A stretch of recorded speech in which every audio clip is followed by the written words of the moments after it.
যদি কোনো টেনশন করি হুম বা কোনো পাস্টে কিছু কথা মনে করে হুম হুম। তখন আমার মাথাটার মাঝখানে এমন ভাবে টপকাইতে থাকে, আচ্ছা। তখন আমি মানে সহ্য করতে পারি না। হুম হুম। আর হচ্ছে যে এই, মানে হঠাৎ করে কিছু কথা আমি বুঝতে পারি না। সরি, আমি কোনটা বুঝতে পারছি না? মানে হুম আমি ওই যে অনেক কথা হুম। মনে রাখতে পারি না। মনে রাখতে পারছি না, আচ্ছা। জি, বয়সটা কত? বয়স হবে 40-এর উপরে হবে। আচ্ছা, ওকে। কথা মনে থাকছে না, আর আর কি? মাথা মাঝখানে ব্যথা করে। মাথার মাঝখানে অনেক ব্যথা। কথা হ্যাঁ হ্যাঁ মনে রাখতে পারি না। হুম। এটাই। আচ্ছা, মনে রাখতে পারছি না, মাথার মাঝখানে ব্যথা। হ্যাঁ হ্যাঁ সেটার জন্য কোনো ডাক্তার কি দেখানো হয়েছে? হ্যাঁ, গতকালকে আমি একজন নিউরোলজি ডাক্তার দেখাইছি। হুম হুম উনি আমাকে ওষুধ দিচ্ছেন, হুম। ওগুলো আমি খাচ্ছি। আর আম, মানে কোনো কতদিন? আতঙ্কিত কথা শুনলে, কোনো আতঙ্কিত কথা শুনলেই মাথার ভিতরে যেন কেমন করে, মানে কেমন করাটা আমি বলে বুঝাতে পারি না। আর যখন গভীর ঘুম আসে, হঠাৎ করে চোখটা খুলে খুলে যে বুকটা ভেঙে যায় আর আচ্ছা। মাথার মাঝখানে কেমন যেন একটা ব্যথার অনুভব হয়। মনে হচ্ছে যে রক্তটা কি লাফাইতেছে মাথার, না হুম। কাঁপতেছে, না এরকম আচ্ছা। কি যেন মনে হয়, অনুভব হয়। বাসায় কে কে আছেন? বাসায় আমার হাজবেন্ড আছে, আমার হুম। শাশুড়ি আছেন, আমার দুইটা ছেলে মাদ্রাসা বোর্ডিং এ থেকে পড়াশোনা করে, আর ছোট ছেলেটা আমার সাথে আছে।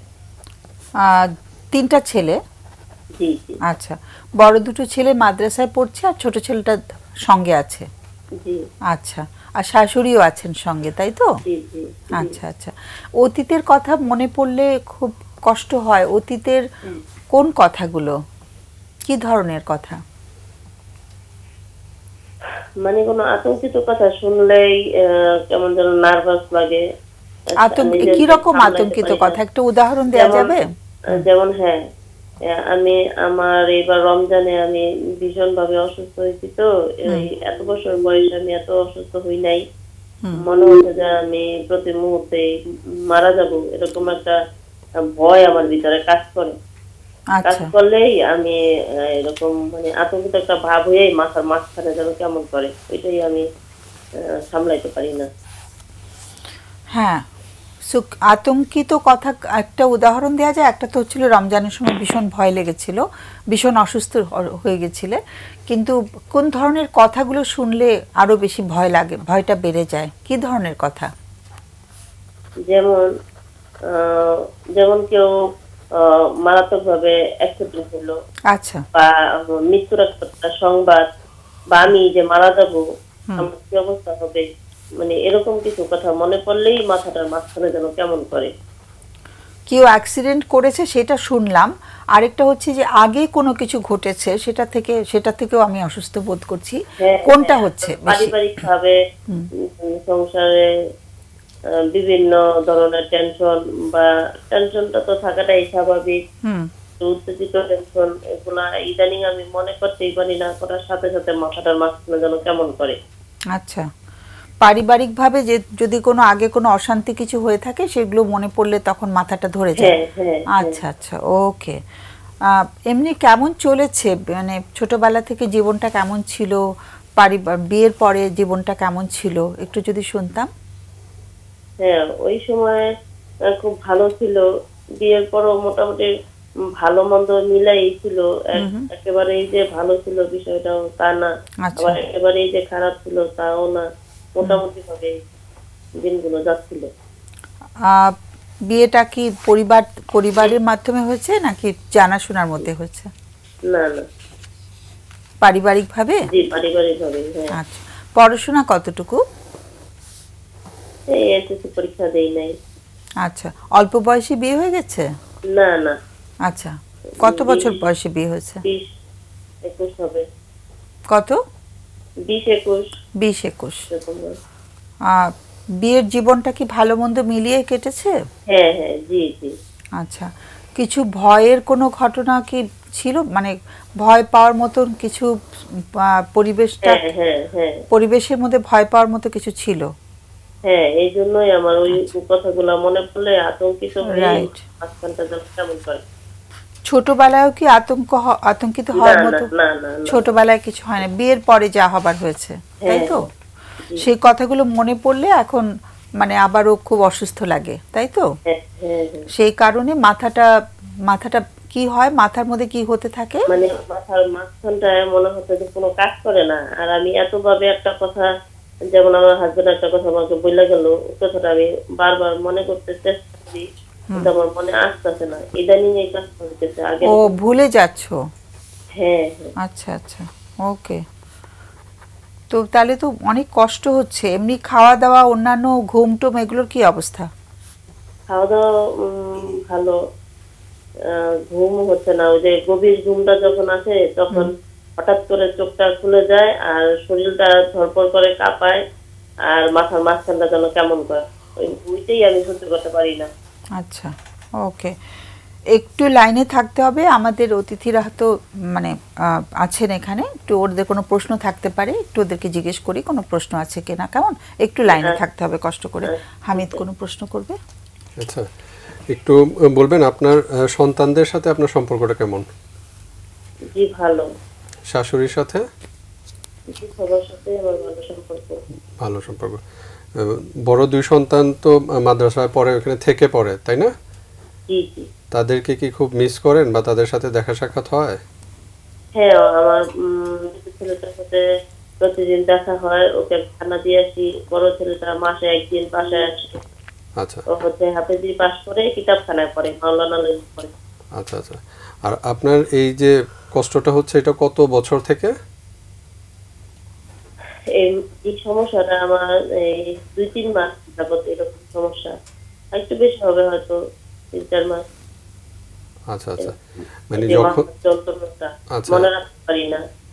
কোনো বা ঘটনার পর থেকে কি কথা এরকম কিছু হয়েছিল যে কোনো একটা ঘটনা হয়েছে, তারপর দিন রাতে হঠাৎ ঘুম থেকে উঠে না মনে না হচ্ছে না, এরকম? এরকম কোনো ব্যক্তিগত ভাবে এমন কোনো ঘটনা নেই, কিন্তু হঠাৎই আমার মাথাটা এমন লাগে। আচ্ছা, ঠিক আছে। সঞ্জিদা কোনো প্রশ্ন নেই? হ্যাঁ। ওকে, এখন বয়সটা কত? 40+, না? জি জি। আচ্ছা, তো এখন নিউরোলজিস্ট কি ওষুধ দিয়েছেন কোনো? হ্যাঁ হ্যাঁ আচ্ছা, মনটা কি খুশি থাকে নাকি একটু মানে মনটা মাঝে মাঝে খারাপ হয়ে যায়? হ্যাঁ হ্যাঁ হ্যাঁ, খারাপ হয়ে যায়। মনটা খারাপ হয়ে যায়, কি ভেবে মন খারাপ লাগে? এই যে অনেক সময় পাস্টের কিছু কথা। আচ্ছা, দু একটা কথা কি বলা যায়? পাস্টের কথা কি কি মনে আসে? দু একটা যদি আমরা একটু শুনতে পারতাম। এই যেমন অনেক কিছু আমি যে আমার হাজবেন্ডের মনের মতো হতে পারি না, বা এর মনের মতো আমি চলতে পারতেছি না, এর আমার উপর অসন্তুষ্ট থাকে, আমি তাকে সন্তুষ্ট করতে পারতেছি না। আচ্ছা। এরকম কথাগুলো যখন মনে পড়ে হুম হুম। তখন খুব খারাপ লাগে। মানে নিজেকে অযোগ্য মনে হয় যে আমি পারছি না, পেরে উঠছি না, আমার আরো হ্যাঁ হ্যাঁ যোগ্যতা থাকা দরকার ছিল, এরকম মনে হয়? হ্যাঁ হ্যাঁ। আচ্ছা, এগুলো কি ওরা জানে? বাচ্চারা তো একটু বড় হয়েছে, ওরা কি জানে মা যে এত কষ্ট পাচ্ছেন? হ্যাঁ হ্যাঁ জি। কি বলে আমার ওরা? ছেলেটা ফিল করে। আচ্ছা ও কিছু বলে না। আচ্ছা। বাবা মাকে কি বলা যাবে। আর হাজবেন্ড কি জানেন যে ওয়াইফ যে কষ্টে আছেন? না না তাকে বলা হয়নি কিছু? না। আচ্ছা, ওকে। একটু কি সম্ভব যে নিউরোলজিস্ট তো দেখেছেন, এখন কি ঢাকায় বাসস্থান নাকি? জি জি, আমি ঢাকাতেই ঢাকায়, থাকি। হ্যাঁ। ঢাকা শ্যামপুরে জুরাইনের পরে। আচ্ছা, ওকে। আমরা একটু আমাদের অতিথিরা নিশ্চয়ই কিছু রেকমেন্ড করবেন যে আমরা কি সাইকোলজিস্টের সাথে যোগাযোগ করব কিনা, সেটা তারা নিশ্চয়ই বলবেন। নিউরোলজিস্ট দেখেছেন, ঠিক আছে। আমরা আর একটু হয়তো এখানে আলোচনা করে যেটা মনে হবে আমরা চেষ্টা করব, আমরা আমাদের তরফ থেকে যেটা বলার বলতে। আমাদের সঙ্গে থাকলে ভালো হয়। আর অনেক অনেক ধন্যবাদ ফোন করার জন্য, আমরা অনেক শুভকামনা জানাচ্ছি। কেমন? জি ওকে আপনাকে ওকে ধন্যবাদ। ওকে, ওয়ালাইকুম সালাম।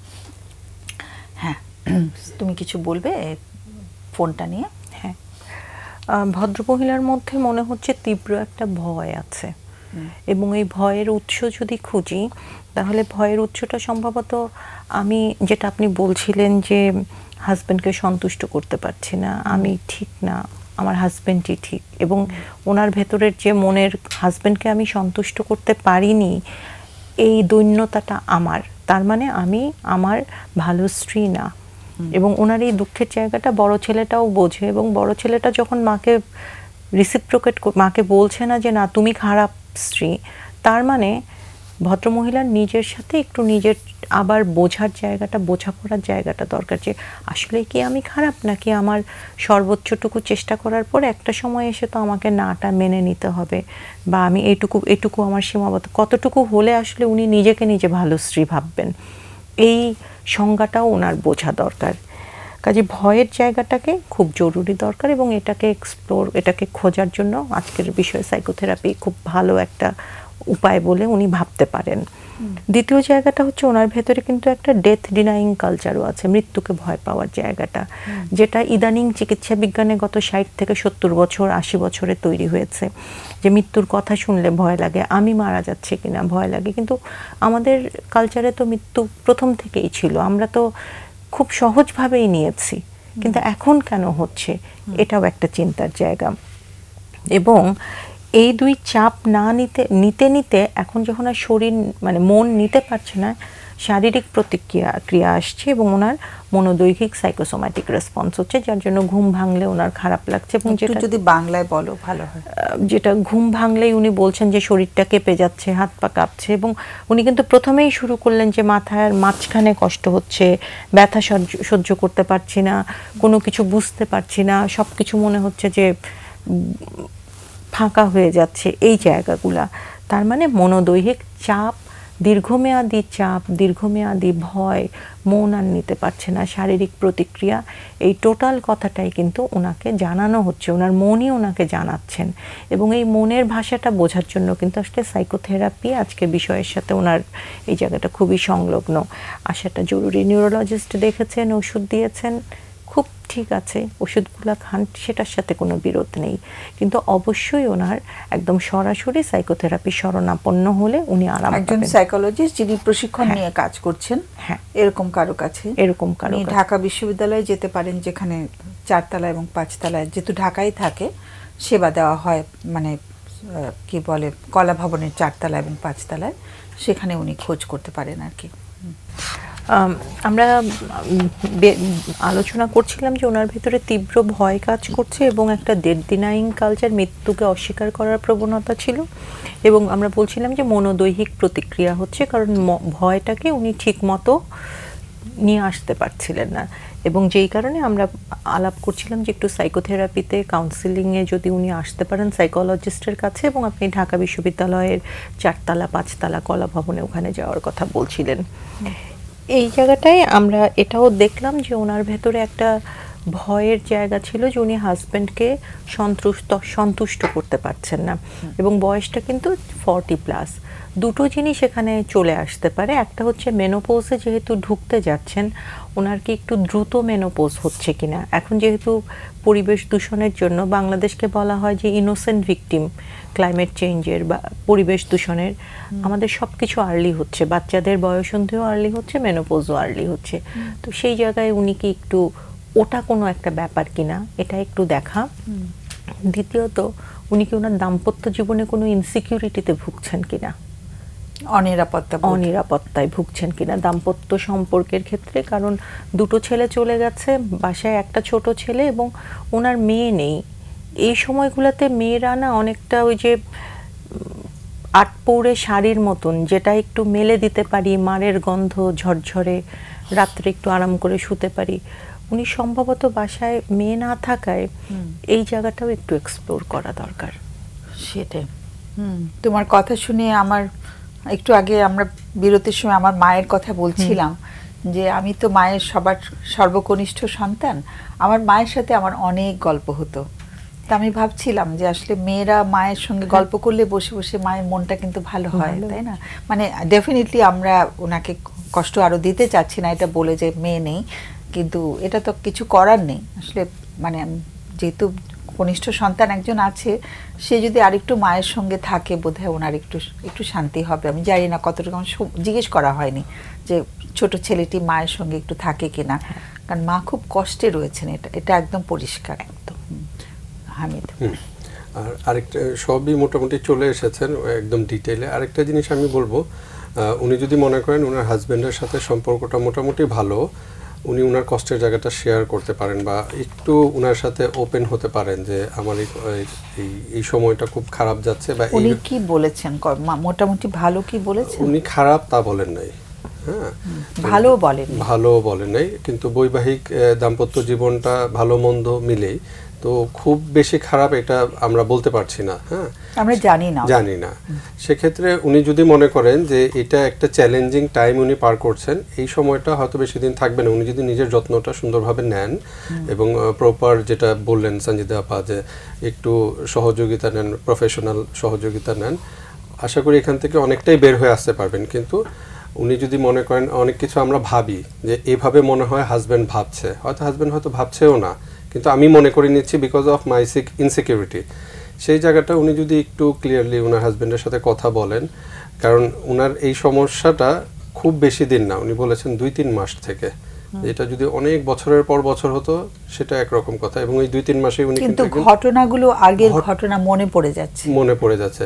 তো সেই বিষয়গুলো নিয়ে, এবং ওনার যেহেতু ওনার শাশুড়িও ওনাদের সাথে থাকেন, হ্যাঁ, উনি হয়তো মানে ওনার, আমার কাছে যেটা মনে হচ্ছে, কথা বলার কেউ নেই, সন্তানরা ছোট, বা উনি একটু শেয়ার করতে পারলেও ইমিডিয়েটলি হয়তো কিছুটা ভালো ফিল করবেন। আর পাশাপাশি অবশ্যই সেটা অবশ্য যিনি যার সাথে বলবে সেই মানুষটির মানে শোনার আগ্রহ থাকতে হবে, ওইরকম একটা মানুষ হতে হবে, না হলে আবার আমরা তো জানি না যে সম্পর্কের গাঁথুনিটা কেমন, তাই না? তো সেই উদ্যোগটা উনি নিতে পারেন, এটা উনিই বিবেচনা করবেন যে হ্যাঁ আমি এই কথাগুলো একটু বলতে পারবো কি পারবো না। যদি মনে হয় বলতে গেলে আরো বেশি ঝামেলা হবে, তাহলে এটা না বলে উনি প্রফেশনাল হেল্প নিতে পারেন। এমনিতেও উনি প্রফেশনাল হেল্প নিয়ে উনি ভালো থাকবেন, পাশাপাশি এই যে পার্টনারের সাথে শেয়ার করা, যদি পার্টনার শোনেন, ভালো করে শোনেন, আমরা বললেই তো উনি করতে পারবেন কিনা জানি না।